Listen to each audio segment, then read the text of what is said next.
This is the Seller Process Podcast, where we talk about the best systems, processes, and SOPs for your Amazon business so that you can regain control of your time, build up your team, and scale your e-com empire. Hello, entrepreneurs. Welcome to this new content series called In the Life of an 8-Figure Seller, where we go deep in the business and personal life of successful e-commerce sellers who reached over $10 million in sales. So we can learn from them, get inspired, and apply their tips and tactics into our business. Today, I'm joined by Franco Leoni, who's not your typical 8-figure Amazon entrepreneur. Sure, he's made waves in medical devices, energy and construction equipment, and he has mastered the art of manufacturing in China for over 20 years. But did you know he's also a brainy theoretical mathematician with not one, but 2 MBAs? And when he's not crunching numbers or steering businesses, you will find him enjoying the Mediterranean soothing waves on his boat. How beautiful. He's a proud dad to 3 amazing kids, and Franco knows how to blend hard work with the fun side of life. Hello. Welcome, Franco. Great to have you here. Hi. Welcome, Gianmarco. Thank you for having me. Yes. So your intro greatly reflects your Italian spirits. So I'm happy that you bring your Italian style into doing business, because definitely there is a lot of tired people and unhappy people doing business. So we want to also show people that we can get to these levels by having a happy life. Kudos to you. Awesome. Basically, this is a new series where we discuss with 8-figure sellers. So I'm really excited to start this conversation. And I will ask you a few questions first about the business first, and then we'll go a little bit deeper into strategies and more into your personal life. Because I would like to have people understanding having a big picture of how an 8-figure business works, and also giving people some benchmarks on so that they can follow if they're looking to get to 8 figures. So we would like to share some real life examples of how an 8-figure business works. Okay, so I'm going to start with the first question for you. Do you have business partners or co-founders? Yes, I have a co-founder. His name is Fabio, and we founded the company many years ago. We were friends at the university, in college, and we worked together since then. Okay, great. Usually 2 people is the best. They say is the best combination. Okay, that's great. And then other than you 2 guys, how many people are now in your team, and what's their role? Yes, we have 8 people. They are full-time. We do not have full-time remote workers. So all the people come to the office that is here in Italy. We have 1 person accounting, 1 purchasing, 1 for customer care, 1 graphic designer, 1 for marketing, 1 product development. 1 is responsible for logistics, repacking and movement between warehouse, and 1 in regulatory affairs. Nice. Because okay. with medical devices, so regulatory affairs is quite important. Got it. Okay, I'm actually very curious about that structure, because it's not typical from other e-commerce entrepreneurs to have offices, like physical offices and team based in the same country. Usually they're spread all Absolutely. over, or especially remote workers. Walk me through the process of creating this team, because obviously people who are listening might be solopreneurs, or maybe they have just a very small team. So how did you get from maybe just the 2 of you to the team that you currently have? So who did you hire first, and so on? We have to consider that my business co-founder and I founded this business in 1999. So it was 24 years ago. That means that remote workers at that time was not a thing. And so when we were developing the business, we haven't thought about that until recently. Just recently, we are thinking about adding some figures that we would hire on a global basis. So it was natural for us, as has been natural at that time, to build business in that way. Our first hires were maybe in that could have been slightly different, because when we founded the company, as I told you, we were friends in college. So all the people that gravitate in the company were people that were our friends at the university. Indeed, our first hire were developers, graphic designer, those kind of people that like very young guys, friend of ours, that could add something in the more in the fields where the more added value could be created.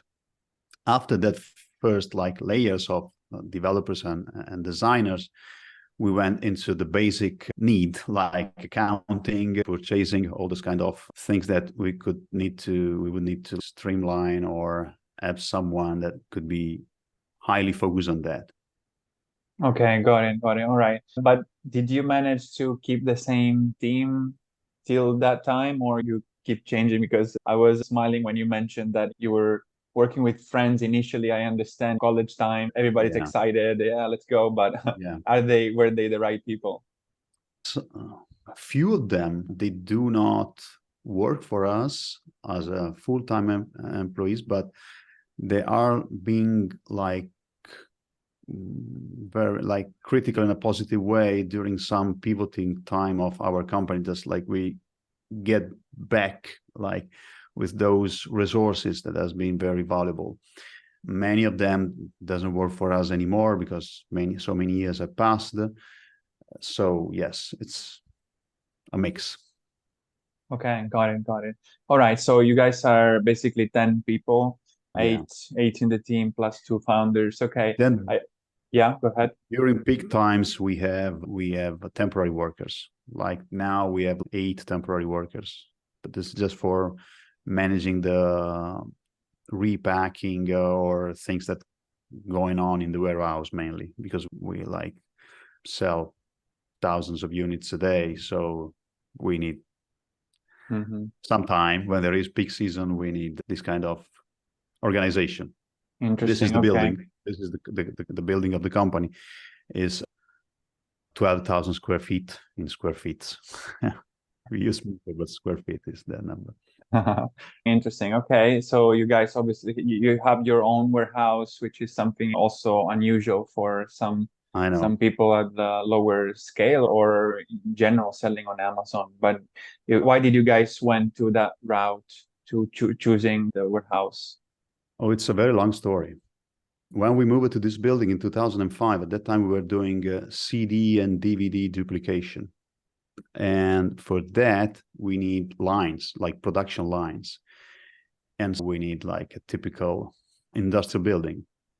And that is the reason why we first rented and then purchased this building where we were. And if you would have come to the building like in 2007, 2008, you have seen fully automated production line for CD and DVD packaging and printing. Then when the CD area ended, we dismantled those and we went into other, it's a very long story. We went into many other directions. The company pivoted many times because we haven't been in a business that were like, if you are in electronics, we could say that we've been in electronics for 18 years, but electronics was changing like every 5 years. So we were doing at the beginning CD and DVD, then we were doing USB flash drives, then accessories for smartphones and industrial smartphones.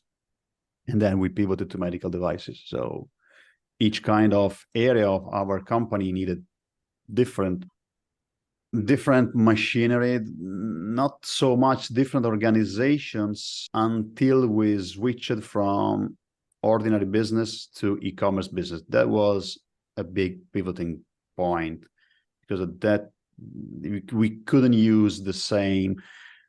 adapt easily the same procedure we were using for managing the business into managing the Amazon business. Okay, got it. That's great. That's great. So now you're working with medical devices, which obviously is the product line that gave you probably the most success, or at Absolutely. least, yeah, okay, recently that is. I'd like to keep painting the picture to give some more benchmark to people. So how many parent ASINs do you have and how many products in total? Sure. So we have 105 products. We keep them separated, so we don't have families and children, parents and children's. So it's like that is the numbers, and that still is the number. Oh, got it. Okay. Yeah, that's interesting. And what is the average selling price of these products? Is at the moment is 14.93 euro. Okay, that's interesting. Yeah, because sometimes I hear people going into like higher price points as they grow. Or yeah, actually, I've seen several different strategies on that. Maybe can you share about the type of products, numbers, and price points that you have seen also with maybe other sellers? Absolutely. So we are in diagnostic product and personal protective equipment. Our products are disposable, and so that's the price point.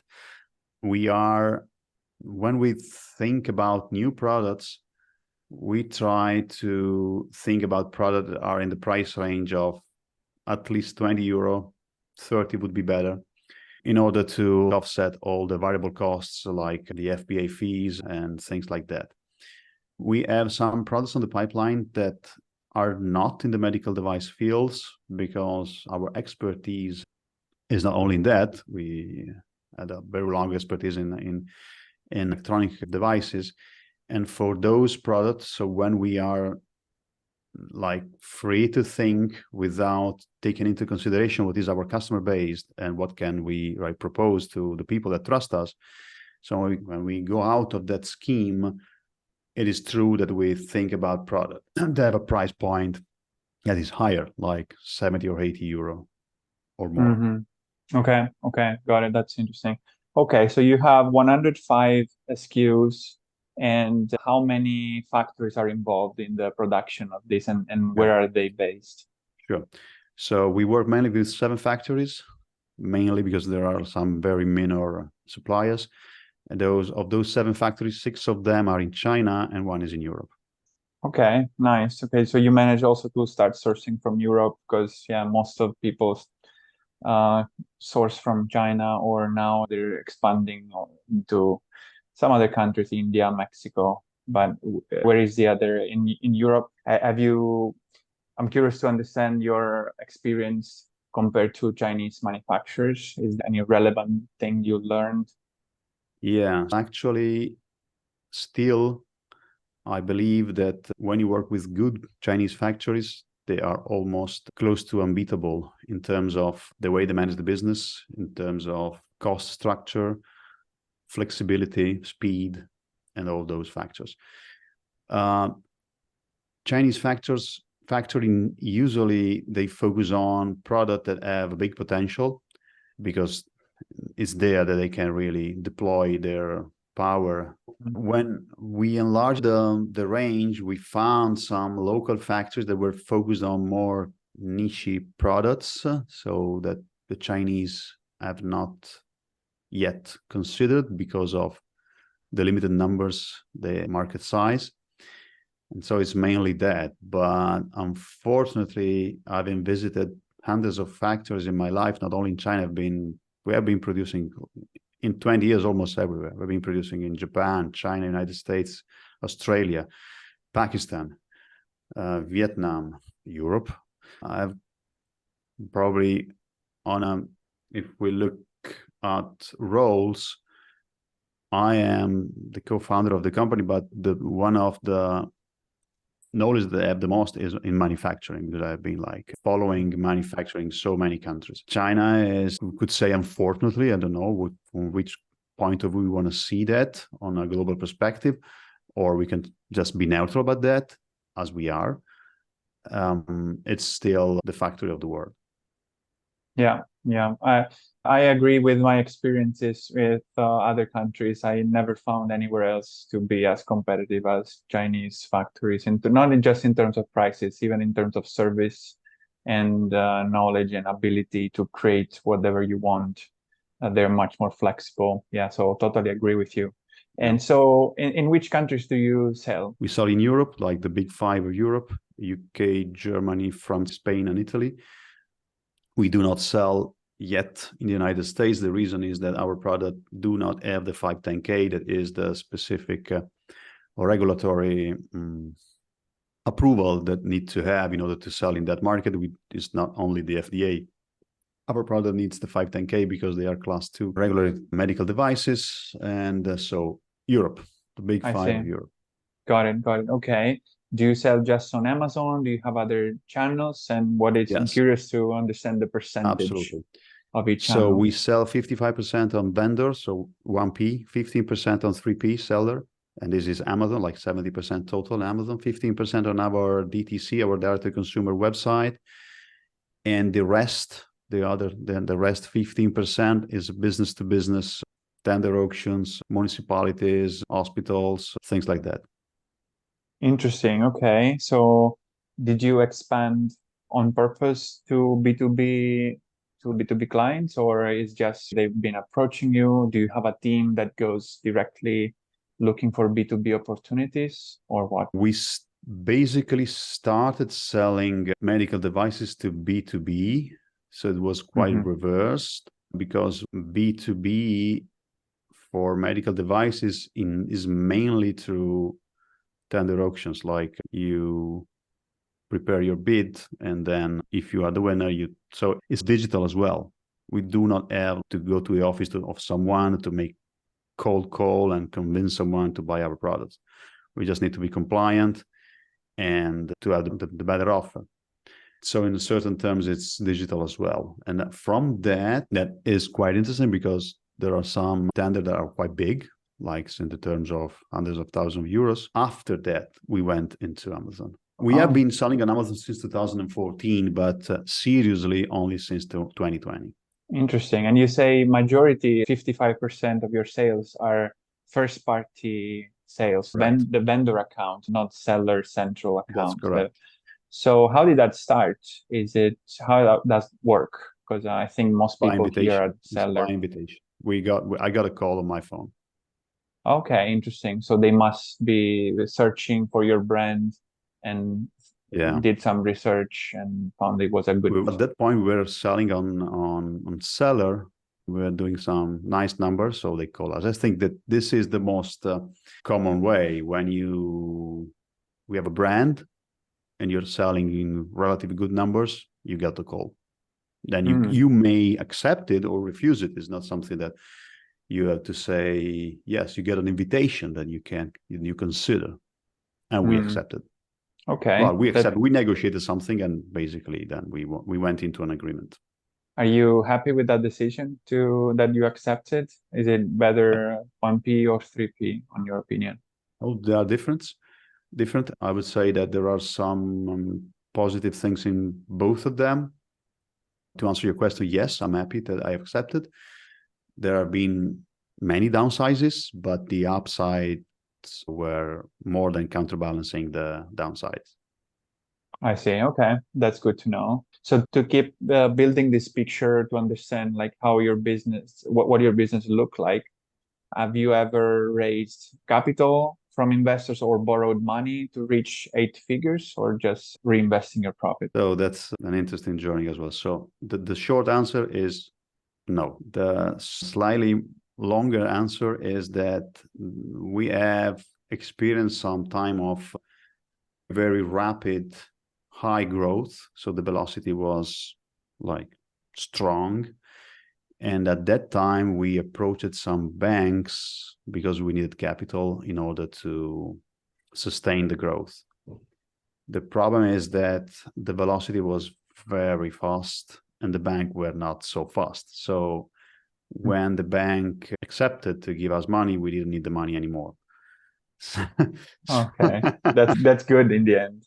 Yeah, so I have to say that probably my biggest technical role is probably in manufacturing, but my biggest strategic role is in managing the numbers of the company. As you said, I'm a pure mathematician, so I would say that the numbers have always been quite under control.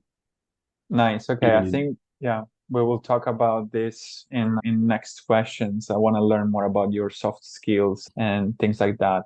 But that's great to know that you managed to grow to that level with just reinvesting profits. That's awesome. Some people think that they need money to grow, but you could do it without potentially. Absolutely. Yeah. Okay, that's great. And how long, I'm curious to know also to give again a benchmark to people, how long did it take to go from 0 to 1 million and then from 1 million to 10? So from 0 to 1 million, we had to go back to the beginning of the company, like from 2000, 2002. That was like a couple of years and we reached 1 million. Then the company fluctuated because we are speaking about a very long range of time. So like in 2009, we were close to 5 million when we were at the peak of, I think, no, wait. Yeah, we were at the peak of USB flash drives, 2009. Then we started declining because we haven't found like something new and interesting to do, up to the point of 1.5 million in 2009. And then 2020, we did 8 million. And then 2022, we did 10 millions. So the change from 1 to 10, but there is a story behind. So we were not a company that didn't have like sort of ability to do more, or the staff or the people. But in terms of numbers, the change from 1 to 10 happened in 2010 in a very short period of time. It was challenging. I don't know. If you want more specific like details, just ask me and we can. Yeah. So what were the factors, the key elements that helped you to scale from 1 to 10 at that point? You did something specific, or what were the key elements that influenced this fast growth? Yeah. So when we started medical devices, we started because of COVID. So there is the COVID effect. But it's not just that, because like 2020, 2021 were very unusual times where you could make good things or very bad things. So we were, I think, good enough to be able to make more good things than things that have affected us, because it was like quite a roller coaster. And I think that the reason was sort of obsession with quality, product market fit, time to market. Yeah, those three. Okay, obsession with quality. So did you spend like a lot of time into crafting the new product? Is that what you mean? Like really creating the best packaging design and so on? It's about understanding. I'll give you a couple of examples. Our product falls into some regulations. Those regulations are like laws. Okay. So those laws are like, if you take all of them under the pages, then those laws have their own counterpart in China laws that are surprisingly even bigger, like probably 300 pages. And they also have their counterpart in the United States laws that we haven't touched. So I personally know those laws very well, on all their small under the pages. So there's a lot of stuff. And then I talk with all the experts in the field that I could find, reach out to them and say, hey, I'm Franco. I know that you work in that field. Can we like have a talk, or things like that? Or being in the place where those people were, in order to approach them and to discuss with them. Then we open a lab inside the company, and the lab is for research and development and quality control. So we bought all the machineries to make those kind of checking and controls and quality upgrade, in order to really understand deeply what we were doing, to really understand deeply the nature of the components, the nature of the processes. I've been in China, even if it was quite complicated to be there, in order to study how they were producing the products and see all the phases of, and then listening to customers. Because when you sell hundreds of thousands, millions of products, you get a lot of feedback. And if you have the ability to recognize how those feedbacks can help you to make the product better, you can really make the difference. Okay.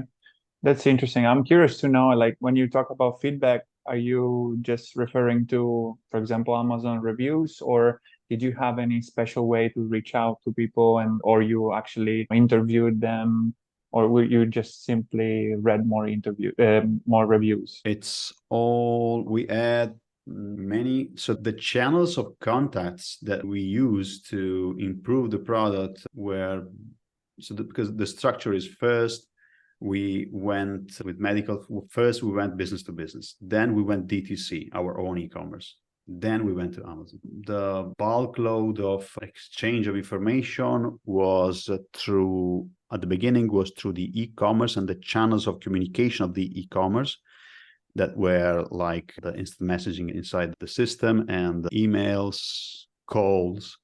But the system would have worked the same.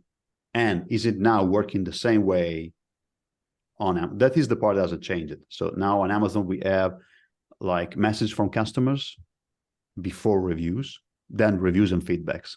Oh, yes. Each time there is a complaint, we consider that complaint as free consultation that we receive. Got it. This is very important. Most of the people don't get it. When someone complains, you took some of his time, not to do his own stuff, but to give you free advice. So most of the people take it personally. This is the most stupid thing you can do.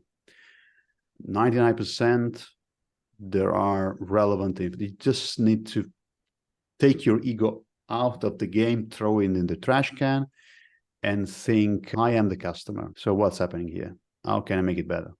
Got it. Okay. So did you reiterate your product multiple times thanks to the feedback you received? Yes. Awesome. Not only the products, the packaging, the way of communication, the things that we say, the way we present it, all those factors are like the way that we picture them, the way that we do lifestyle images presenting the products. Everything is like the outcome of those considerations that today you could also do using AI, but not to the fullest extent. So AI is given a big help, but there is a lot of homework to do anyway, because AI is very capable and efficient in understanding semantic similarities and putting them on relevance. For example, if I say this is too hot, or I say this is burning, AI understands we are talking about the same thing. So if there are 10 people saying the same thing in a different way, they put all of those together, they present it to you, they say, hey, you have a problem there, because they understand the similarities. One of the things that AI cannot get is the outlier. So if there is one person that get an angle, that he is the only one to get that angle, AI wouldn't pick it. So for that, you need that extra understanding and nuances to be able to do the next step, the next level. Mm-hmm. I understand. Okay. Yeah, that's interesting. What I hear about the main components that help you scale that level is, you say, listening to customers and this obsession for quality, which I think something to learn about that is also, I liked when you mentioned that you guys bought the machinery to test the products for yourself. So it's like you went really above and beyond to make sure that the product fit the right quality standards, or to make sure that the products were at the top of their quality. I think that's something in common with lots of the big sellers that have that kind of mindset of investing into making sure that their products and their quality are just top level. So yeah, I think that's a learning point I think we can take home. Okay. Thank you for sharing that. And I wanted to ask you, if you could go back in time, would you change anything or do something differently? Every day, if I look at what I've done every day, probably every day I would have made like a couple of decisions a different way. So many, because this is like the logical consequences of what I said. Every time I get this kind of free consultation from my customer, I understand there is something we could do it in a better way. So I cannot change the past, but I can change the future. Insane amount of things I would have done differently. Okay, sure. In hindsight, yes, you could have built the perfect product from day Yeah. one, right? But obviously, it's not possible. You need that kind of feedback over time from the It's not customer. only about product, it's also about processes sometimes. So the product is, I'm thinking about it on a bigger scale. It's all the processes, it's the way we manage things. Every time we find there is something that's not the best way to do that. And moreover, is there are also differences in the way we manage things when we have a certain numbers of sales versus when we have a lower amount of sales. So all the processes are not the same. Like the process, this is not easy to explain, but I think you get it. Okay, yeah, definitely. So what basically got you to, let's say, 1 million in sales is not the same thing that you are doing to get to 10 million. So things change over time, obviously. So what could be then your advice to seven-figure sellers that to help them to scale into 8 figures? So what they need to do differently, or what's your advice? Probably it's difficult. Otherwise, that would be impossible. Everybody would be doing like big numbers, or like I would ask the 9-figure seller, how do I get there? They would say, oh, that's no magic recipe. But because if you look at established market that has already big numbers, then you can see an opportunity there if you can make a better product. So there is an established market that's making hundreds of millions. You have a better mousetrap, as they say, and you go with your better mousetrap. And then you obsess with quality. You do the things in the right way. But you need to have the market, because if you are selling something that nobody wants, there's no way you're gonna get to 8 figures. The other way is you introduce something that doesn't exist, or something that is on a new trend. This is another way, but it may involve education. The people, they do not know they need it, so you need to teach them that they need it. Those are probably the case where the one that succeeded in doing that achieved the biggest success, because they are the pioneer of something new. Yeah, Is there a recipe for that? For sure there is not, but those are, in my mind, the two ways that I see for doing this kind of numbers. Gotcha. And something interesting I can take from that, from talking with several people like you who achieve these numbers, something that I see in common is the deep research into markets and market sizes. Because I think lots of people just go pick their products, they like that product and they launch it without thinking at the big picture, at the macroeconomics of the entire market. Something that I've learned from you and people that I've been talking with is that you think in terms of product lines and what's the potential of the market instead of just one product. So you don't enter a market if it's like a very small market that doesn't have potential to at least increase your top line of several millions, let's say. So exactly. So that's a very important topic. I think people should keep in mind to always chase the right market. Otherwise, it doesn't matter. You can be a top level seller with all the best strategies, but you will always get a small percentage of a small pie. It's small. So you go for the big sellers usually go for the big pie. Something I've seen repeatedly. Yeah. I agree. Okay. Got it. Perfect. Cool. So I want to give you a few other questions that are a bit more personal about yourself, your life, your mindset. So let's start briefly. How many hours do you work per week? And give us a summary of what your day looks like. Okay. First, we have to define what is working for me. So, working for me is thinking about the company, doing something in my head or in my brain or with my hand that is related to the company. So taking that into consideration, that could be like even being in the gym, I have the gym in the company, and having a screen in front of me listening to a podcast. That would be work for me because I'm learning something while I'm doing something else. Doing this, I think, is the best way is to go backwards. So like we have 24 hours a day. I sleep 7 hours. I use 1.5 hours for eating, probably 10 hours a week with my family. That is just pure with them, and a couple of hours with friends. That's it. You cut out this, The you do the rest is math, work. and you go close to probably 95 hours, probably. Wow. But Okay. it's not like it goes back to the premises. What do I consider work?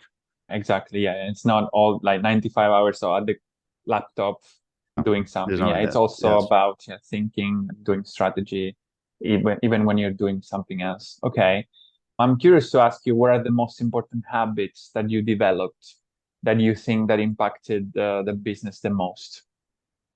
Probably I would say it's the ability to keep being positive, optimistic, that we will achieve the goal that we have in our mind, while at the same time overcome the difficulties that they will come by staying very disciplined to confront the circumstances, the day-to-day circumstances that sometimes could be very bad. So it's like a mix of have this faith that we will do that, but not have this faith like distract me or think, okay, everything is gonna get in the right way by his own without taking action, without being disciplined. This is the point.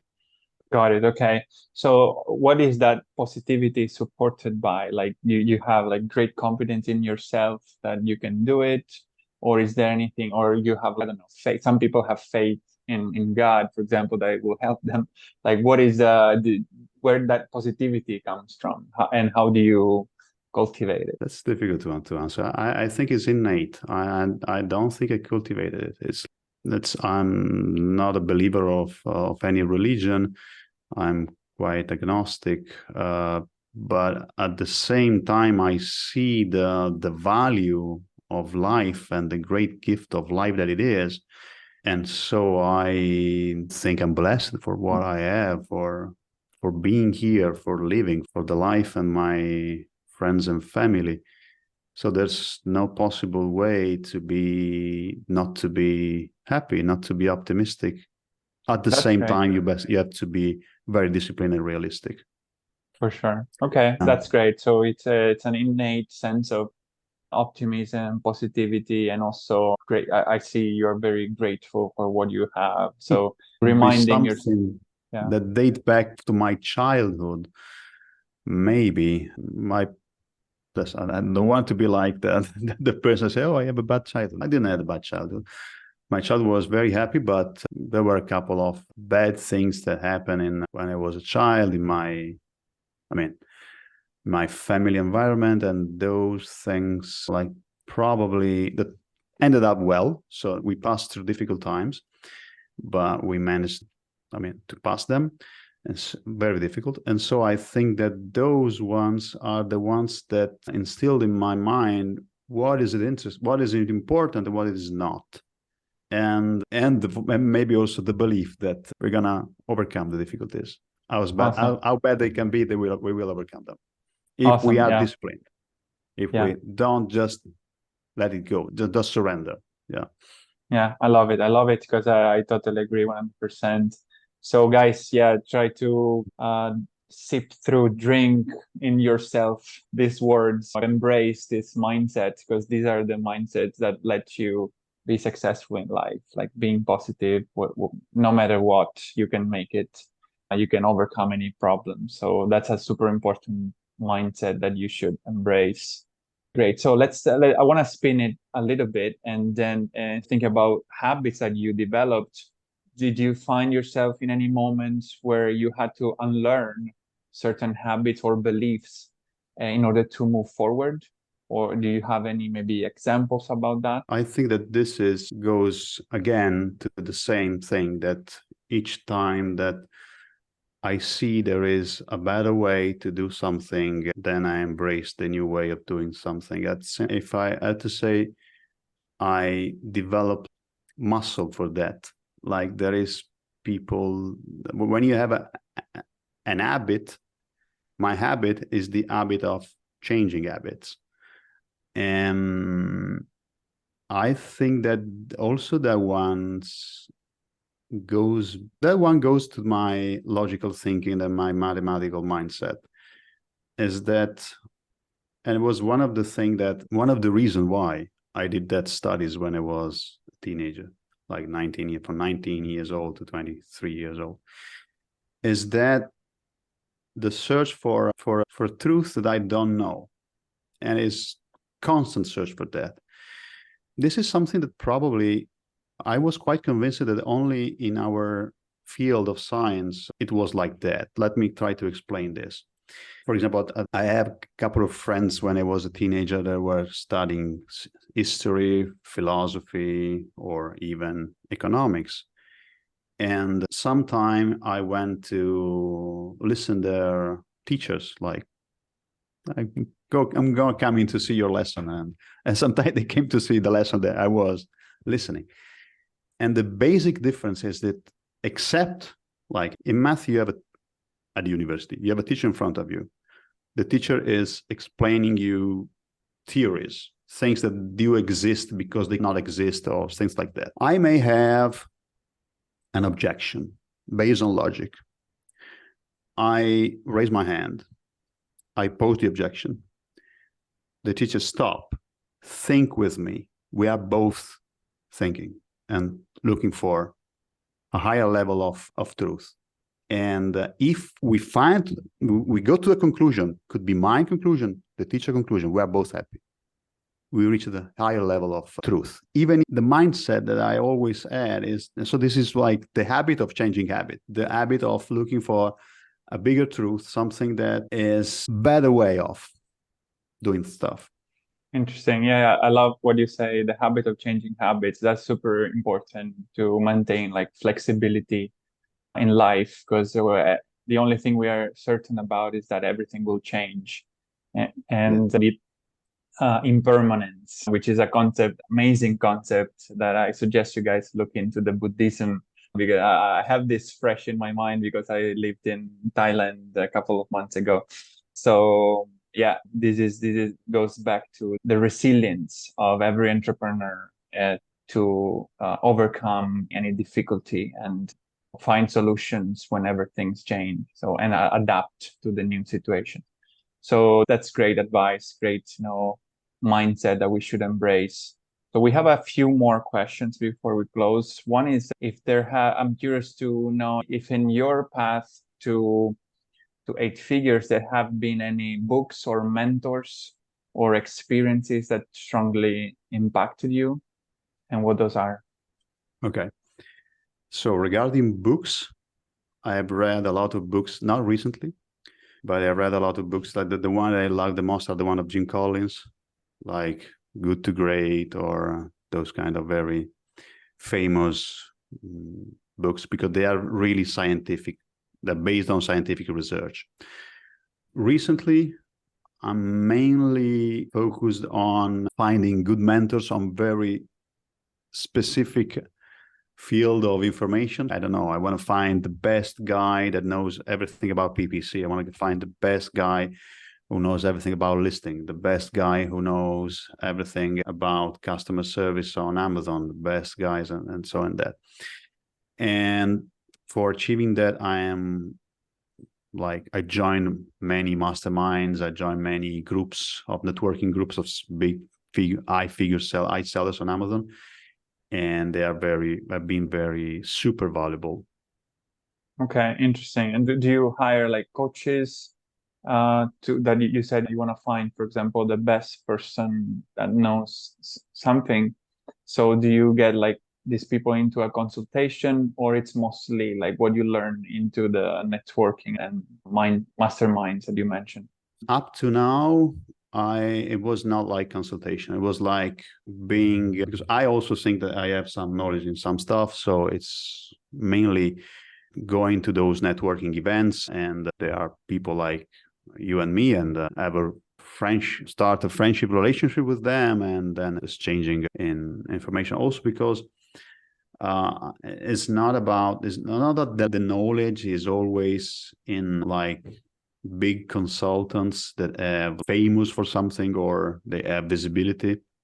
Sometimes those big knowledges lies in people that just you don't know. They just do their work every day on some very specific field up to become the very like super expert. So I'm not looking for big names, but I'm looking for people that have real expertise. And many times I cross-check those expertise between more than one, because different people, even if they are a high level, they have different way to doing stuff. And even there can be like you can always make it better. You can always find a better way. Yeah, okay, definitely agree the importance of networking. And yeah, as you said, many times people that are the best people are actually not the ones who are public and show themselves, because they're busy doing what they're best at. So you don't find usually the best people are not the public figures, let's say. Right. Interesting. Okay. What are the soft skills that you believe were crucial into your journey to 10 millions? I think you touched a little bit of that before. Let's define some of the skills that help you the most. So beside this sort of being able to put myself in the shoes of someone else, like in the shoes of the customer and things like that, I think that my logical thinking is one of my biggest strengths, because Amazon is a big algorithm. There's a lot of formulas and numbers. And so my mental algorithm, and then my develop SOP based on my mental algorithm, or my company algorithm as well, must be at the highest level to talk with the other side of the algorithm, that is the Amazon algorithm. So that's the logical thinking, probably, beside what I said before. Yeah. Interesting. Okay. I'm curious to ask you then, as a final question, what's next for you? What are you trying to achieve now in the next few years? And what are your plans now for the business? So we plan to reach 9 figures in 5 years, and this will be done mainly by start selling in the United States and launching new products. And so this is basically that. Not because 9 is just a number. We need to have some still to work backwards and to understand what are all the things that we need to get there. Because if we don't start with the goal, we cannot work backward and see how many products we need to launch, how many markets we need to achieve, how many products we need to sell, which kind of organization we need to have in order to achieve that goal. And what had to be done now to have a consequence, like in 12 months, which people do we need to hire now in order to be like able to deploy what we need to deploy in 6 months or 12 months.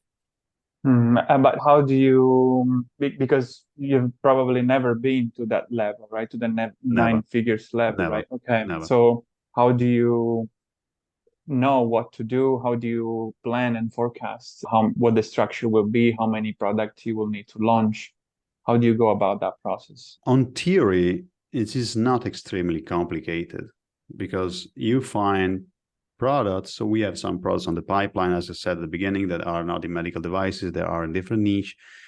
There are some patents on those products. We are still refining the prototypes. So see a product, see the market opportunity, see the size, understand what is our firepower, how much we can invest in order to speed up the process, what kind of structure we need to have to produce, develop, keep it data, do the customer service. So it's not on a paper, it is not extremely complicated, because we do not go into all the small details that will be managed on the way. Like when we went to 1 to 10 million, we didn't think about how to make the perfect page on Amazon, how to create a set of answers for all the possible questions that we may have, how to manage all the different cases that we may have, because at that time maybe we have one case every week or every month, so we didn't think about that we come to a time where we have 10 cases a day, and if we do not have a structure to manage them, we will be in big trouble, or we will lose the trust of our customers. So those details will be fixed on the way, as long as we stay concentrated, we do not lose focus, and we keep understanding what is the next small step that need to be done now in order to not lose track, while the biggest picture is just what I said. Got it. Okay. So just eating the elephant one bite at a time, basically, how they say it. Yeah. One step at a time. Okay, interesting. And yeah, just having the big pictures in mind. And as you said, it's actually true. It's not super complex in theory. You need to keep launching new products, expanding to new channels, things like that. But obviously, the more sales grow, the more the complexity grows. So while the complexity grows, you need to adapt your systems, processes, and your team to that new level. Like, for example, we could decide to structure the company by brand, or to structure the company by functions. Those are decisions that are not been made yet. There are a lot of strategical decisions that need to be done, and they will be done along the way, one at a time. Awesome. Okay, great. Thank you, Franco, very much for your time and sharing your knowledge with us. We covered 20 fundamental questions that I'm going to repeat in this series to other 8-figure sellers, and then we will compare it. So for you guys who are listening, yeah, you will find this interview compared with other people as well. So we will try to get the snippets of the best and compare everything. Yeah, thank you again, Franco. Do you want to share your contacts if people would like to know you or reach out to you? Feel free to share. Absolutely. So my WhatsApp. Okay, really? Be careful about that. No, it's no problem. Feel free. So my WhatsApp is +39 345 058 0586. Awesome. Wow. Hope you will not get too many contacts. Many of the time, I remember there were people still back like 10 or 15 years ago that said, we care about privacy. We do not want my email to be exposed. And then my first question is, how many interesting emails do you really get? So as long as you have some way of good filtering, being reachable, it's important. Yeah, it's true. It could be an opportunity, actually. Yes. Yeah. Awesome. Okay. Thank you again, Franco. Okay. Guys, remember, the key to success is to emulate the best. So take home the tips that Franco just shared with you, and follow the seller process on YouTube and LinkedIn, all our social media. You can go to thesellerprocess.com, find more information about this podcast in the show notes and in the description of the YouTube video. And make sure to subscribe to the newsletter, because we will update you with more content coming from this series of 8-figure sellers. So stay tuned. I hope you enjoyed the content that we shared, and I wish you to have a productive week. See you in the next episode. Bye. Hey, entrepreneurs. I hope you enjoyed the episode and learned something from the interview.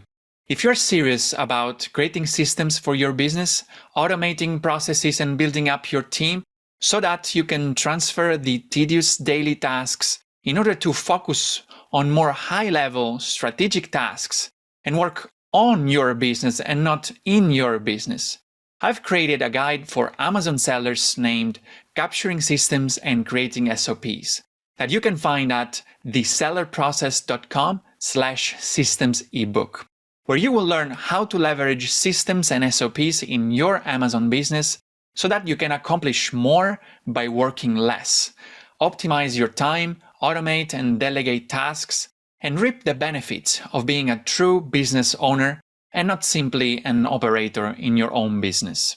Go download the ebook at thesellerprocess.com/systems ebook and start implementing all the tips and insights that I share with you. And leave us a review or a comment to let us know how the content we are sharing here is making an impact in your business. and have a productive week.